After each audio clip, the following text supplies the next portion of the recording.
Diyos at Ama ng ating Panginoon Jesucristo. Isang mabiyaya at mapagpalang umaga po sa inyo lahat, mga mahal na kapatid at mga magulang sa pananampalataya.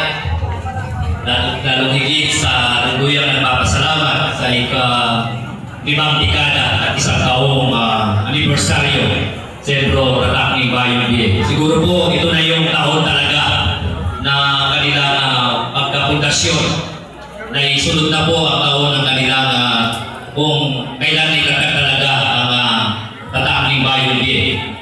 At siguro marahil napakinggan nyo na ang ating speaker ukol sa ating paksa. Ngunit magdaragdag lamang po ako ng konting kaalaman tungkol sa ating banal na kasulatan. Dahil nga po ang paksa ay ang banal na kasulatan, siya ang makakapagduno sa iyo sa kaligtasan. Meron pong nababasa dito po sa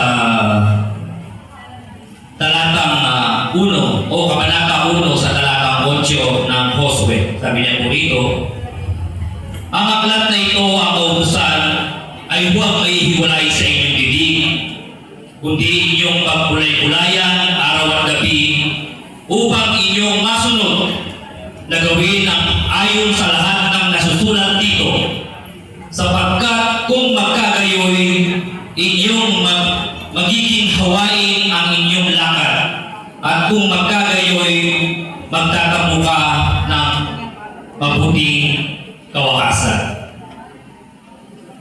Ang banal na kasulatan, siya po ang pinaka-manual of instruction natin.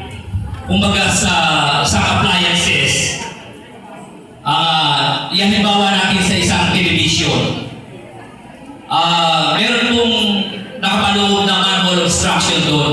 Kung sakaling pagkabili mo nito, ay titignan mo siya kung ito ay 110 volts or 220. So pag wala kang kaalaman at naisaksak mo ito sa 220 bagamat 110 pala ito, ano po mangyayari?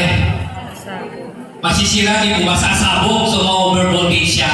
Ganun po ang layunin o programa ng itong banal na kasulatan. Bagamat may kautusan ang ating Panginoon sa pamamagitan ng banal na kasulatan na nasusulat sa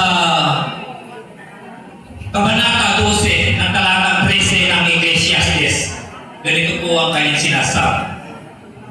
Ito ang wakas ng bagay, lahat ay narinig, ikaw ay matakot sa Diyos at sundin mo ang kanyang mga utos, sapagkat ito ang buong katungkulan ng tao. Yan po ang maliwanag na sinasabi sa banal na kasulatan. Bagamat sinasabi ang kasulatan ay banal, ang mga kautusan ay banal, na ating gawin at sundin ang mga utos, at ang utos ay mabuti para sa lahat, na nasusulat dito po sa kabanata 7 ng talatang 12 ng Roma. Ganito po ang sinasabi. Kaya nga, ang kautusan ay banal, ang utos ay banal, at matuwid at mabuti. So, sinasabi po dito na mabuti ang kautusan para sa tao upang siya makakapagdunong, makakapagbabanal patungo sa sinasabi ng ating paksa sa kaligtasan. Kaya nga po, ginawa tayo ng Panginoon, nilalang tayo ng Panginoon ayon sa gawa, ayon sa mabubuting gawa, na upang siya ating ating lakaran. Dito po sa kabanata o sa talatang 12 o sa kabanata 2 sa talatang 10 ng Efeso, na ganito po ang sinasabi. Sapagkat tayo kanyang gawa na nilalang kay Kristo Jesus para sa mabubuting gawa na mga inihanda ng Diyos na una upang siya natin lakaran. So, dito po maliwanag sa sinasabi ng banal na kasulatan na tayo ay kanyang mga gawa upang sa ganoon sa pamamagitan ng mga mabuting gawa tayo ay makapaglingkod at masundan ang mga ipinangangaral ng banal na Espiritu. Sabi nga kanina, 2 talaytayan ang nagbanggit dito, sabi niya, mag-aaralan kayo at magpaalalahanan kayo sa isa't isa. Kung meron man sa inyo ang nanghihina sa pamamagitan nito ay nasa atin ang kaalaman upang sa ganon, lalong higit na makapagtulong sa atin patungo sa ating kaligtasan. Yan po ang isang bagay na layunin o upang sa ganon na ilibag ang banal na kasulatan sa pamamagitan ng mga propeta at ng ating nunong Moises noong panahon ng ating Panginoon.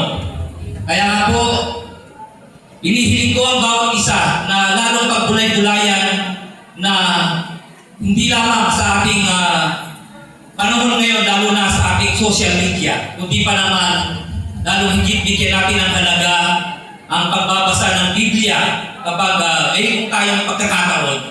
Dahil nga po ito ay isang bagay na siyang makakapagtulong at bibigay kaligtasan sa ating sa buhay sa inaharap. At yan naman po at muli ang buong pamunuan ng Incayarianing DA at ng aming distrito, Committee Area 4 ng Isabela.